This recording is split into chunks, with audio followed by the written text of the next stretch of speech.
No need to whine, it's Whinypaluza. Have some wine and join us on the Whinypaluza podcast with Rebecca Greene. Welcome to the Whinypaluza podcast. I'm your host, Rebecca Greene. I'm a wife, mother of 3, and licensed clinical social worker. I also have 3 fur babies at home too.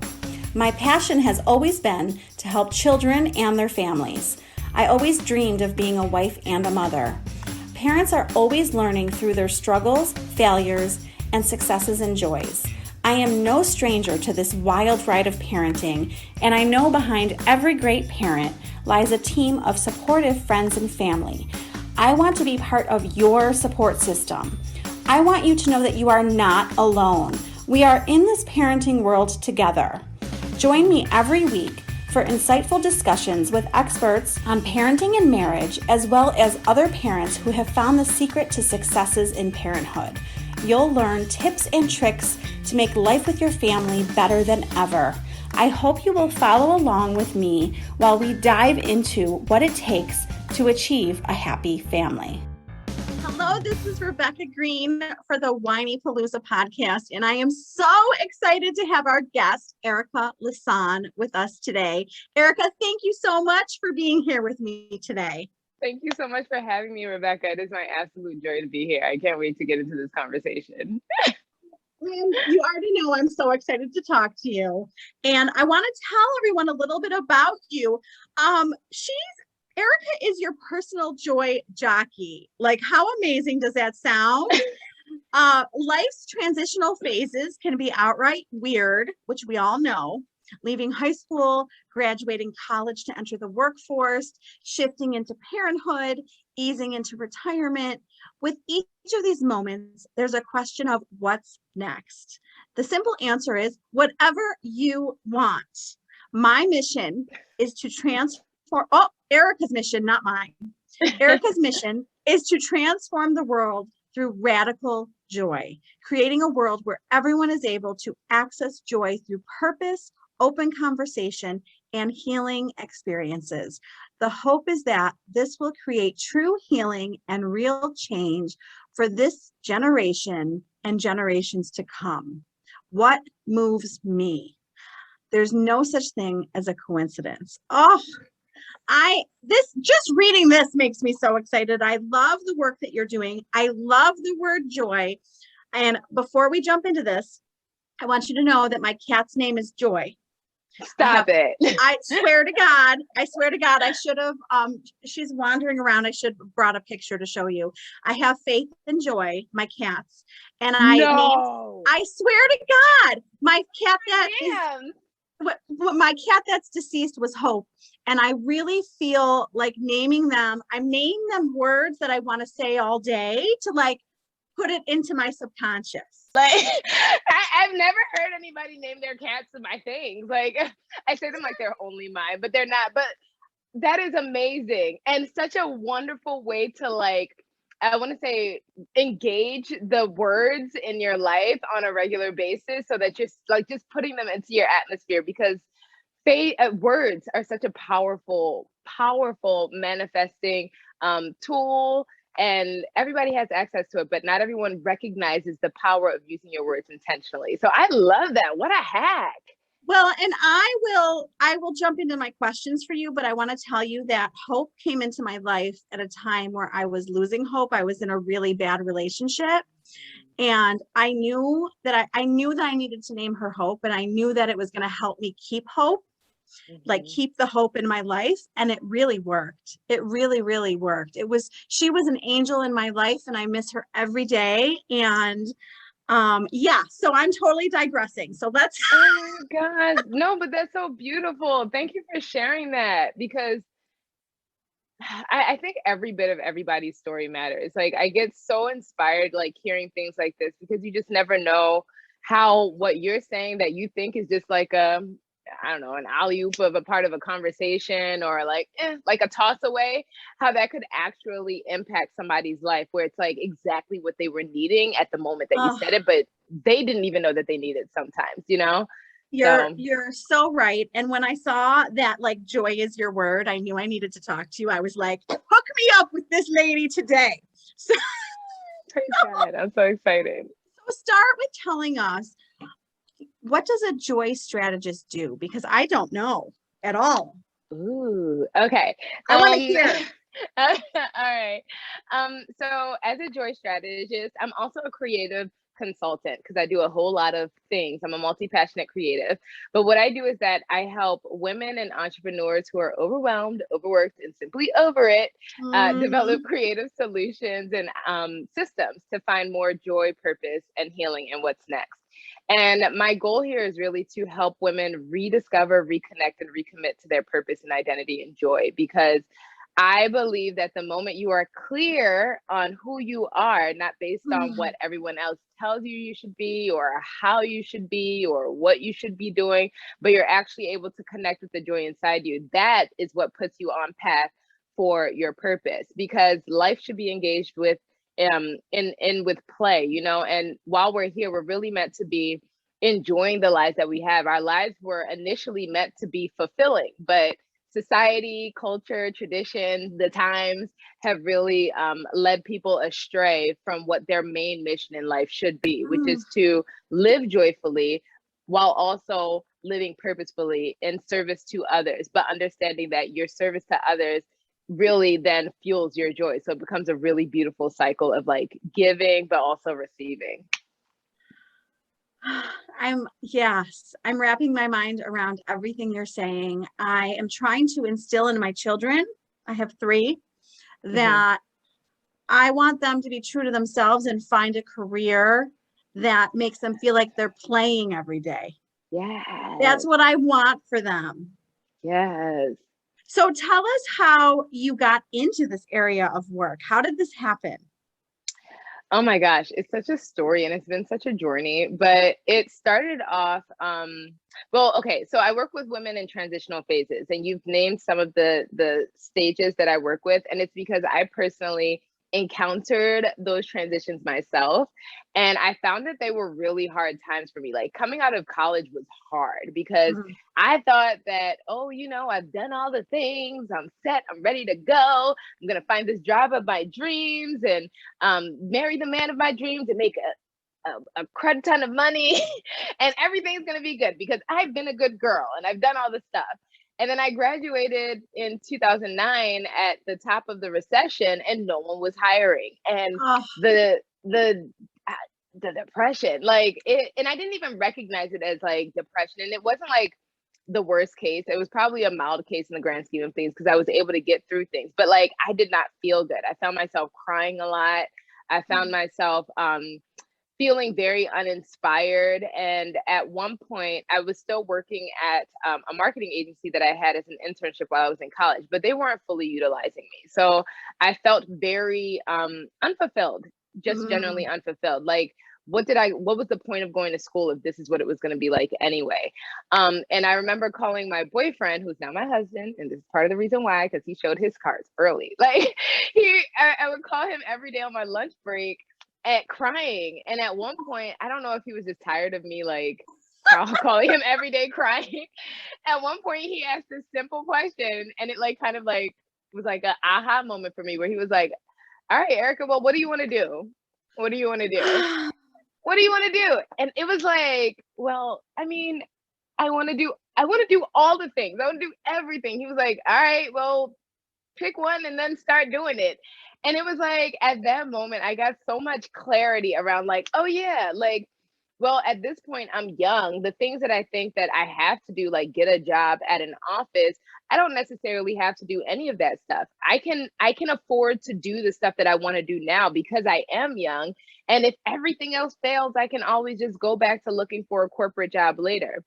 Yeah. So I quit the job that I was working, which was in corporate, but it had started off as an internship. So, you know, they weren't really taking me as seriously as I think they could have, because when I asked for a promotion, when I asked for a raise, like they just weren't seeing me as like the employee that I could be. And eventually I was like, well, that's your loss. You know, I'm creative, I'm amazing, I'm awesome.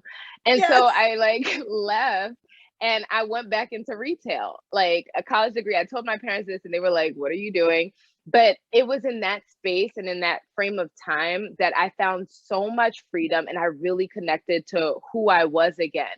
Like, so many parts of myself that I'd put on a shelf or like place in a closet because I thought I had to grow up and do adulty things. Right. I began to re-engage with at that time, because it was also in New York City, the boutique that I started working at. And it allowed me to rediscover my creative side. I started making jewelry again because I had a jewelry business when I was 13. Oh, At that same place, I started selling my jewelry. Like, people liked it and they wanted to buy it. Then I put it in a couple of boutiques in the city. I started writing a lot more, which was something I'd always done. I'd done poetry when I was younger. I'd done songwriting. I started doing open mics. And then it was like one thing led to another. I started meeting some really great people that opened up some amazing opportunities for working with magazines like Ebony Magazine, doing New York Fashion Week, all these things that I thought that I'd wanted to do at some point, but were unattainable to me. I really then began to claim it, state out loud what it was that I wanted. And what I didn't know then was that I was casting a vision for myself and what I actually desired my life to be. And I realized, oh, like, when I say stuff, I can make those things happen. And so that was like one transitional phase. And then I just realized that anytime I would go through another hard phase, like motherhood, like coming into yes. motherhood, and then Yes. that whole phase of like, all right, like, who am I now? Because now I have to take care of this little person. And that kind of really threw me for a loop too. But I went back to that same process of like really sitting with myself and asking myself, okay, Erica, what is it that you want now? You have this new role, you have these new responsibilities, but that doesn't mean that you can't be who you want to be. Because for a really long time, I was going down a path of motherhood that was not working for me. It was leaving me super unfulfilled. But, you know, thank God for wisdom and knowledge and the ability to create the life that we want, you know? Well, So and now I help women do the same thing. I love that so much. Every woman needs you. You know that. Transitions can be so hard. I mean, I'm just thinking about, the friends are going through my mind as you're talking. And I know that some of them are not experiencing the joy that I want them to experience for many reasons. I mean, I could give you a list of reasons, but I think one of the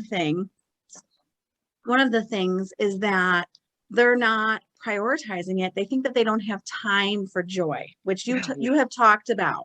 So can you talk to that about people saying that they don't have time for joy?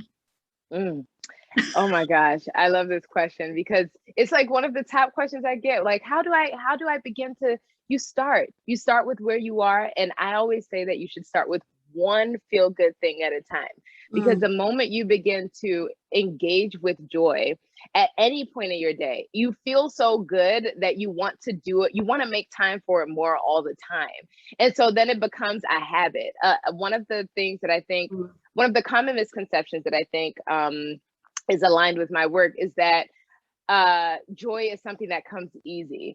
And, it should come easy. Joy should be our default. Like, when we come into this world, we come in with no anxiety, we come in with no worries, we come in with no problems. So when you are a child, joy is your default. Yeah. The thing that makes it hard for us as adults now is that we have to do a lot of reprogramming and unlearning so that we can get back to that evil, not evil, even. We don't want to be it's evil. Definitely not evil. Okay. That even state of joy, our default of joy. And it takes learning how to understand how to just be rather than striving to do all of these things that we think we have to do on any given day. So the first thing that I would say is that you really have to want to prioritize it, but start making joy a habit with just doing one feel good thing at a time, figuring out that joy led thing and then committing to doing that at least once a day. And it doesn't have to be a whole lot of time, but just making the habit of joy is what's most important. Okay, so makes total sense to me. I mean, I'm thinking about the fact that, when we're done, I'm going to go walk my dog, and I get so much joy from taking long walks with him. But I also get so much joy from doing this with you. I was excited to do this. So I guess my question is, can we find joy in all the things we're doing all day? Does that make sense to you? Ooh, yes, that is a good question. And I say yes. I, of course, the answer is going to be yes, right? Um, it does take some practice and it does take some learning, though, because there are moments where, you have to do some things, right? And I always like to think of life as you don't have to, but you get to because you're living. And a lot Yes. of times when I find that I've come into a place where I have to do something that I'm like not the most excited about, like let's say wiping my kid's butt, because he's at that stage. He's been potty trained, but like he doesn't wipe very well. So then we end up with Right. all these like streaks and stuff. So like I'm doing that at this point. But when I think about things like that, I always tap into gratitude. And I think that really sets joy in place. Like I think about this scripture from 1 Thessalonians 5:16, and it's like a command, and it's such a short verse, but it says, be joyful always. Like it's literally what we are put here to do. Be joyful always. And you can find joy in everything when you're able to tap into gratitude and thanks. The fact that you are here is a gift. The fact that you can move is a gift. The fact that you have the breath of life is a gift. The fact that you are able to speak is a gift. Walk is a gift. Even if you don't love all your family members, the fact that you have them, a gift. Even though I have to wipe my kid's butt, the fact that his digestive system works correctly so that he is able to release waste in the way that's necessary. I know this is probably TMI, all a gift. And at some point he will grow up and he'll be able to do it for himself. So just like really taking the time to give thanks and be joyful always for the life that you have, because it is not something that is guaranteed to everyone, and anything can change at any time. So really just like being thankful. It's like it really does set the whole joy cycle on fire. That, and just really then understanding that the things that you do are an act of service, and you can do them like begrudgingly, but then it really isn't the same. Or you could just do it with a smile on your face and actually mean it. It makes the people that you're working with happy, and it then also brings you happiness. I'm giggling. I'm giggling because I'm thinking about, the topic that you brought up. I'm thinking about, I don't have to do that anymore. My youngest is turning 9, but nice. I do have a puppy. Well, 3 is not, he's turning 3, so he's not a puppy, but I have to clean up the backyard. I'm the one who wanted him. And I'm the one who pushed for him. And I'm the one who said I would obviously clean up the backyard. And when I'm back there cleaning, I'm not like, I can't believe I have to do this. This sucks. This is gross. I'm like, I get to have this dog. And this is like something that I get to do because I have a dog that I always wanted. So I just, you're talking about attitude and you're talking about thankfulness. And I think that we forget that it can go into anything that we're doing all day. So you're 100% right. None of us wanted to wipe our kids or change diapers or anything, but we get to do it. And I mean, well, and you're talking about, I think you're talking to how someone can get started on their journey. And let's help people. You talk about the journey to purpose, the JOYrney. How do you say it? Tell me how. JOYrney. It's such a tongue twister. JOYrney. I can't. I know. I love it so much, but I can't say it. But can you help people start their joy? Can't say it. Say it again. JOYrney. To purpose. Yes. Can you help people begin that? Because I think that even knowing what our purpose is, it's a hard thing to find. So can you help people start that? Where do they start? Oh my gosh, I love this question, because I say you should start by going on a joy quest. And I'm totally taking notes while you're writing. Forgive me, because I won't remember. It is absolutely good. I say that you should start with a joy quest. If you want to get started on your journey to purpose, you should go on a joy quest. And a joy quest is an actual thing. It's on my site. It's a resource that I've created. And it takes 45 minutes to an hour, but it's something that helps you uncover and rediscover. It's the rediscovery phase of the journey to purpose. So it helps you rediscover what brings you joy. But not only that, it helps you understand why it brings you joy, what brings you joy, and then how to begin to implement that joy into your life on a regular basis. So that habit of joy that I was talking about, you can literally have a whole roadmap to help fuel your joy within 45 minutes to an hour by the end of this program. And it's like amazing, because the moment you get clear on that, and that life becomes a world of play. And I feel like that's really how you should engage with life. And the moment you begin to play more in your joy, that is what really then sets you up for understanding what your purpose is, which is step 2 of the journey to purpose, and the reconnecting phase, which is my vision casting, dream workshop, the Journey to Purpose Dream Academy. And it's a 6-week workshop.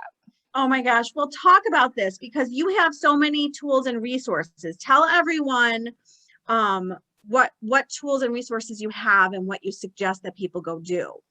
Oh my gosh. There's so many good ones. Oh, thank you so much. I've worked really hard on them. Like it's been such a high making all the things. So the Journey to Purpose starts with, it's a 3-part process. And it starts with that joy quest, which is the rediscovery phase. Because remember, it's about rediscovering, reconnecting, and recommitting to your purpose and identity and joy. So with the joy quest, you rediscover. With the Journey to Purpose Dream Academy, and DREAM is an acronym, you are then able to propel your purpose by now kind of like sifting through all the things that bring you joy, to understand what that one thing is that is actually aligned with your purpose. Or it could be many things, because a lot of times the things that we do work in tandem. It's just a matter of understanding how the pieces of the puzzle come together. And so this workshop is a 6-week experience, and it was formerly called a vision casting workshop, because that's really what it is. But I don't think a lot of people understand the power of first crafting a vision. But it's really about living the life of your dreams, because your vision is your dream, right? What is your dream? How have you forgotten your dreams? How can you reconnect with your dream? And also, more importantly, understanding why it's imperative that you pursue your dream, even against all odds, even if you think that things aren't going to line up and work out, because with faith, all things are possible. But more importantly, like you see, I'm getting so excited about this. I am too. It is like, it's connected to what we've been put here to do.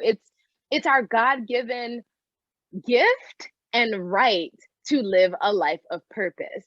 Like, we have been given gifts, we have been given authority, we've been given power. All of these things are tied to our purpose, but so many people have lost sight of that and lost their way in understanding their not only desire to do that, but why we need to do that. It's our job. Joy is our job. Living in purpose is our job. So this workshop helps you figure out how to strategize a plan to get back on path for living your life, the life of your dreams. But it also helps you create this wonderful vision board. So that's part of why it was a vision casting workshop, because we create a beautiful vision board that's strategic. So it's not just about pretty pictures. I love it. I love it. I know, right? Thank you. It gets me so excited to think about how I wish I would have brought my vision board so I could show it to you. It's outside. But I do have one in here. I don't know. If you'd want to see it later, let me know. Absolutely. Oh yeah? Okay. You want me to get it now? Yes. Okay. If it's easily accessible, go for it. Okay, I'm gonna go grab it really quick, because I kind of hoard my vision boards, because like they tell a story, the story of your life in one moment. That is so awesome. I cannot wait to see it. I have one that I started that I really need to finish. Oh, really? Oh, come on through to the vision casting workshop. We have another one opening up in October. We'll make sure that it gets done. We will. We got a whole plan for you, Rebecca. Oh my gosh, I love this so much. Show us. Oh my gosh. Okay. Okay. So this is my 2019 vision board. And this was actually the first one that I did around the time that I started JOYrney To Purpose, my company. Because at this point I'd been doing a lot of things, but this business is really like a full combination of who I am and the things that I've done the past 20 years. But my daughter scribbled all over it. It was once a pretty picture of a woman by the ocean. And the theme for that year was surrender. Thank you. So, But this is where, oh it's my like, goodness. So it opens up. oh, does it? Look, yes, it opens up. Oh my God, this is the most, see now some of you are going to listen to this and you're not going to see it, but you can go see it on YouTube because we're going to put the video on YouTube. But Erica has this huge vision board with stuff about family and stuff about dream and give back and oh, that's gorgeous, about being healthy and beautiful and wellness. Wow. Oh my God, this is gorgeous. This is the most gorgeous vision board I have ever seen. So go find it because they're not going to see it if they're listening to us. That's the problem. So, but they can go see it on YouTube. Yeah, I love it. Or hopefully even on the site because it's there as well. So there are a bunch of things that are there around just vision boards because I love them so much. Okay, so it's on your site. They can go see your vision board on your website. Yeah. Okay. Especially if they're signing up for the course. Oh my gosh. There. We're gonna wrap up with you telling everyone where to find you because I think that's so important. So at the end, I will make sure that you talk about that. Yeah. Let's jump into the benefits to finding joy. Tell everyone listening why it's so beneficial to find their joy. It's such a good question because the moment you're able to find your joy, you're actually able to find your freedom.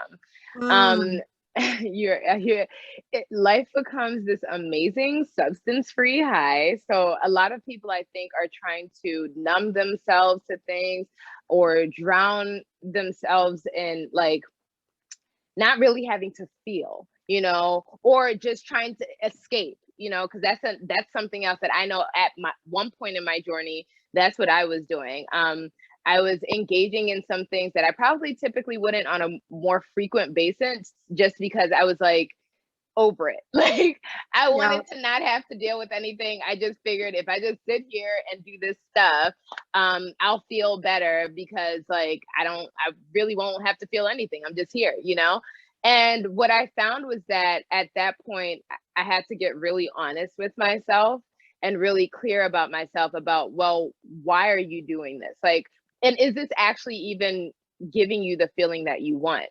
And the moment I got clear on that, I realized that that wasn't it, and that I just needed more joy. I needed to figure out what it was that I wanted to do that would actually fulfill me.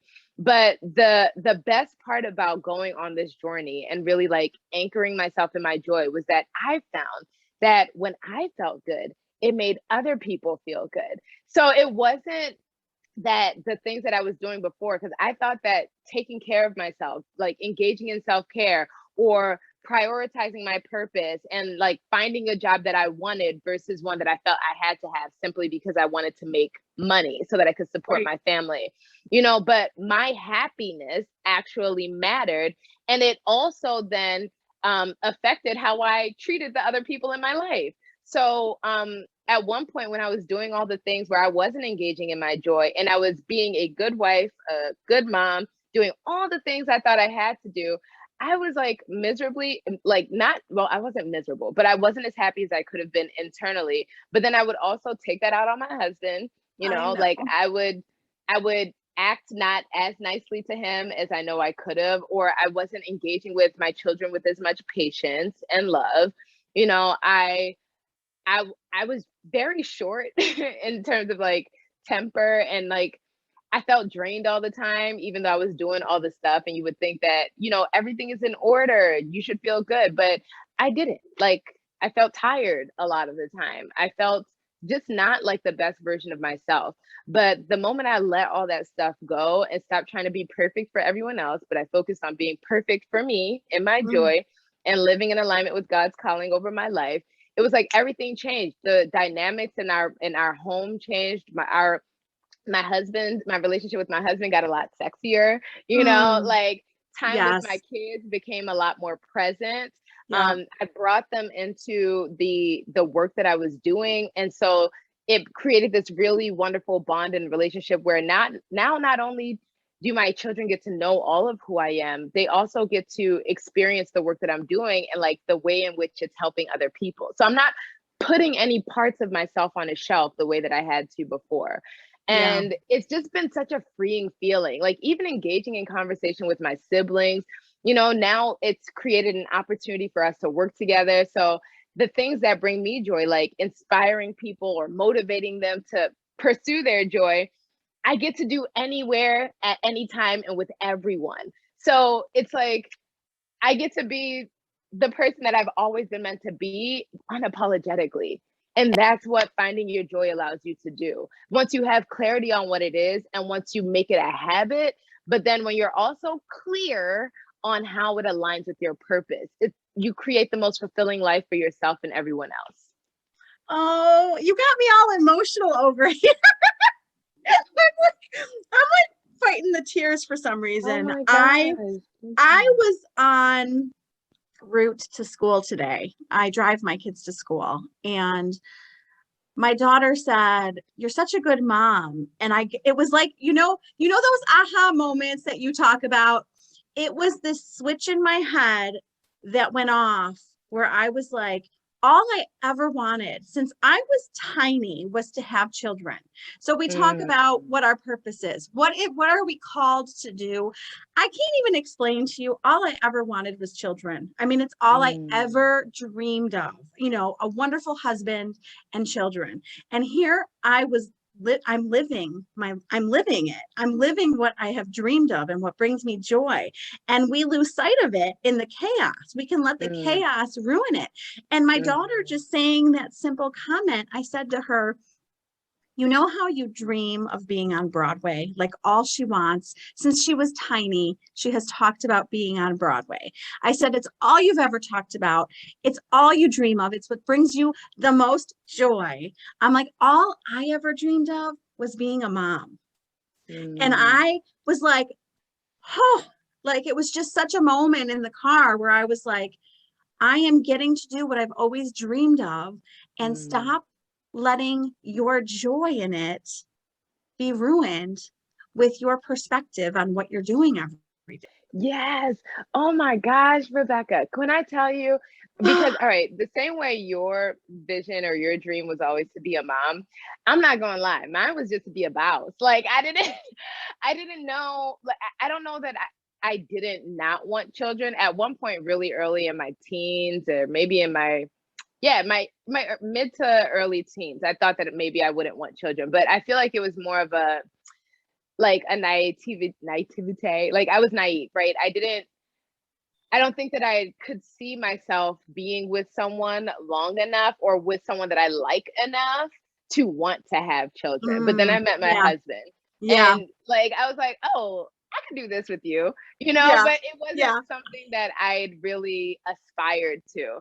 And then at some point we had children, right? But in my mind, what I always wanted to do was just like live a life that I love, where one where I didn't feel restricted. And Yep. for me, that didn't come in the form of working at corporate America. I always felt like I wanted to own a business that made me feel good, but where I could really impact Mm, people and there were no limitations on the work that could be done. So when I became a mom, and at the time when I became a mom, I was still on my Joy Quest and I had become an on-air host. Like I was doing video production, I was doing street interviews. I had just gotten this like really huge opportunity with NBC Universal for their first ever hosting workshop, like television hosting workshop. So I was like, oh my goodness, it's happening. I'm gonna be on E. I'm gonna be hosting red carpets. Like my life is happening now. And then a week later, I found out that I was pregnant. And when I tell you, I was like crushed. I was like, my life is over. I cried oh, for 3 days straight. And I felt like, who's gonna want to hire me now? Like I just remember feeling so bad. And I felt bad because my husband's here. So he's my fiance then. But like he was there like trying to console me. And I didn't want him thinking that I was blaming him because I wasn't. And even now as we talk about it and it's 5 years later, um, he was like, yeah, that was like really traumatic. And I was like, it's not about you. It was never about you. It was me thinking that I had to do motherhood a certain type of way. But Yes. the moment I got free of that perception of what Yeah. motherhood had to look like, it's like motherhood became a whole different ball game. And I'm so grateful for the fact that I've become a mom and that I did at the time that I did, because it was really a catalyst for me having to really get clear on what my purpose was. Because before that, I thought that the things that I was doing were a part of my calling and they're a part of my journey, but they were not my purpose, you know? So motherhood really helped me birth my purpose, like in these wonderful children that we have, but also in like giving birth to myself again and understanding who I am meant to be, but more importantly, who God has called me to be. Well, and you say nothing is a coincidence. Is that what you said? Yeah. There's no such thing as a coincidence. It all happens how it's supposed to happen. I'm a firm believer in that. Yes. So you do such wonderful work. I mean, tell us what you love most about it. What I love most about it, there's so many things, but I think it's really just the experiencing the transformations and like the light bulb moments for my clients, like as they're going through things, and like also understanding that while I may be the one that's kind of like taking them through this process and this journey, it's not me doing anything, but it's God working through me. Like I really just want to be a vessel. And the moment I really began to surrender my understanding to him, and not only my life, because I've grown up in the church. Like I grew up going to church every Sunday. But about 3 years ago was when I really had like a shift where I was like, I don't know what to do, Lord. I'm tired of thinking about everything. Like you take control here. Like I'm tired. Take the wheel, Jesus, take the wheel, literally.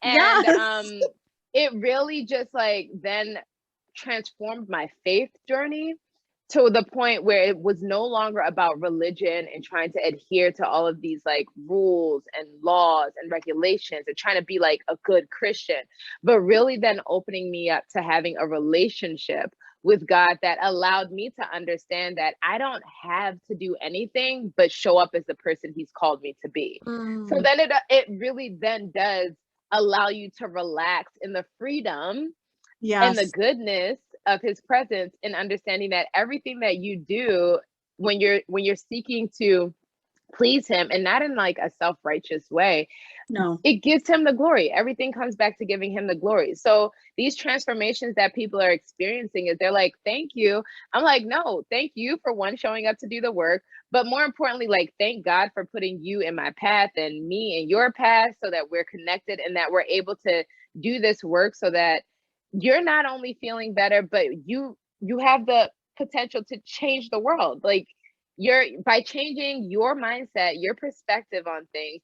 If you're a mom, that then helps you teach your children differently, so that they now come to everything with a more healed perspective. So we're no longer passing down hurt. We're no longer passing down trauma. We're no longer passing down these like stories and ideals that have been presented to us, but we're now making conscious efforts and thoughts and choices that will benefit not only us, but the people that come after us. And so even if you're not a mom, just understanding that you get to engage with work differently, so that your relationship with your coworkers is one of healing and then joy. So then your workplace becomes a more enjoyable environment, you know, or you do your work with more joy, so that the clients or the people who are receiving whatever it is that you have to offer are then like, are feeling the residue of your joy. You know, I just really believe that the moment we begin to do this work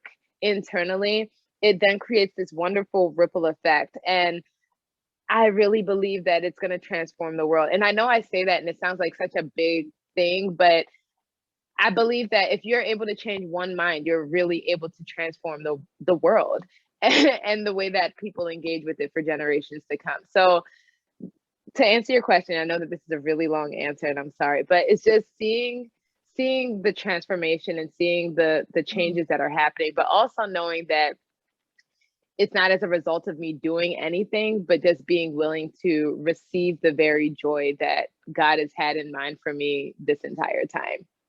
Very liberating. I mean, you have said so much goodness in your answers. Like there's just so much to what you said. And I think the line that kept going off in my head, it's like you read my mind and said it, is the ripple effect that we have on the world. Yes. And we start with ourselves and we work on ourselves and we work on our perspective. And then we see how it ripples to everyone around us. It just has such an effect. And even the most with the mom is like the heart of the home. And dads too. I'm not putting down dads, but I feel like the moms are setting the tone. And if I'm in a bad mood, it ripples to my family. And if I'm in a good mood, I mean, I said this morning, I slept so well and I feel so good. And you could see that everyone was like, I picked everybody's mood up, and we can have such an effect on even just our family. Yes. And then your family goes out and then they just become a reflection of what's in the home. So it's like so imperative, moms, like women, everybody, you know, that you really prioritize your joy first. Take the time to do the self-care right now is a bit of a buzzword, but it is not selfish. It is actually one of the most selfless things that you can do, because it allows you to come to the world with all the fruits of the spirit, like gentleness, kindness, patience, love, joy, self-discipline, like a whole lot of things, you know, so many things. It's a wonderful feeling. Well, and you have so many things to offer to women. And I mean, I should say anyone. I love how I keep saying women, but well, because really the work is for everyone, and I wanted to work with men, but they just were not giving me the joy. Like it was like trying to pull teeth. It's like, but you know that that's not actually the thing, right? And it was too much work. So I was like, you know what, Erica, take your own advice. Focus on the people that bring you joy. And it was the women and entrepreneurs. I totally agree. I'm on the same page. Totally agree. But tell our listeners about your program that you have coming up that you told me about. You have a fall program coming up and you have coaching services. So tell everyone. Yes. Oh my gosh. Thank you. I think we started on this track and then I got distracted with all the things. So thank you. Of course. The JOYrney To Purpose Dream Academy is a 6-week program that will take you through the process of getting clarity in your joy, making that joy a habit and creating a routine around your joy. Then kind of sifting through those things to figure out what your joy actually says about your purpose and how it connects to your purpose. And then also then setting you up for accountability so you can continue to recommit to this vision that you have of living a life in joy. And the thing about this is it's a vision board workshop. It's a 6-week process, but it's also something that's done super strategically. So I think a lot of times when people come up with like, I want to do a vision board, it's always at the top of the year. Then by like 4 weeks later, they've forgotten about the vision board. It's like sitting somewhere in the corner collecting dust. But with this process, we're not just going to focus on creating the vision, but we're also going to work on the strategy behind it so that it's more than something that's nice to look at, but it actually becomes a tool that you use on a regular basis to keep you aligned and focused on what your vision is, and then breaking them down into goals so that you can actually hit them throughout the year, and understanding why it's important that you hit them, but then also understanding the way in which it like touches the world in a really great way. The other part about this is that it helps you like work on your wellness and your career goals as well as your relationship goals, because I think that all of those things are really important. And that's the same thing for the coaching services that I offer. So I do offer one-on-one coaching services where we kind of go through the same thing. But that's the recommitting phase. And for people who may be a little clearer on their purpose, but they just need help creating the solutions and the systems to help them stay on track for what those goals are. So for the entrepreneur that's like, I have this business, but I'm all over the place. Like, I need help getting my life together and staying on track. That's what those coaching services are for. But the vision casting workshop does open up in, oh my gosh, in less than a month. Wait, no, a little over a month, October 20th. And we're kicking it off with a masterclass, a dream masterclass, in helping women, teaching them how to rediscover and connect with their dreams. D.R.E.A.M. It's an acronym, but you got to come to the workshop to figure out what it is. I love it. I love the tease. I love the name. Can you tell everyone, where do they find you? Tell everyone where to go. Oh my gosh, yes. Thank you, Rebecca. You can find me online at my site, ericalasan.com. That is ERICALASAN.com. And I'm also online at Erica Lasan as well. On Instagram, it's at Erica Lasan. What else do we have as far as social media? Like, I feel like everywhere. LinkedIn, Erica Lasan. Facebook is a little weird. It's Que Rica by Erica Lasan. I should probably change that soon. And TikTok, but I'm not really on TikTok as much. And same thing with Twitter. So everywhere you can find me online at Erica Lasan. There you go. Well, I am definitely going to go find all the things. And I can't tell you how much I have just loved talking to you today.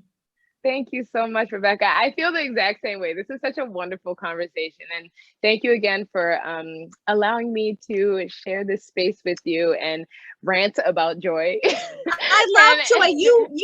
I want you to know that what a fabulous way to spend time in my day. I mean, you've just brought so much joy into my day that will carry over and will ripple to my family and everyone I encounter today. So this has been wonderful. Thank you. It is my absolute joy and pleasure to be here. So thank you again for having me. This is Rebecca Greene, reminding everyone to spend every day laughing, loving, and learning. Thank you for tuning in to the Whinypaluza podcast. If you like what you heard, please be sure to subscribe so you never miss an episode. While you are there, leave a review. I love to hear your feedback. Thank you so much for listening. Until next time. This show has been produced by Market Domination, LLC. To discover how you can have your own show completely done for you and turn it into a real published book and become the authority in your marketplace, go to www.marketdominationllc.com/podcast offer.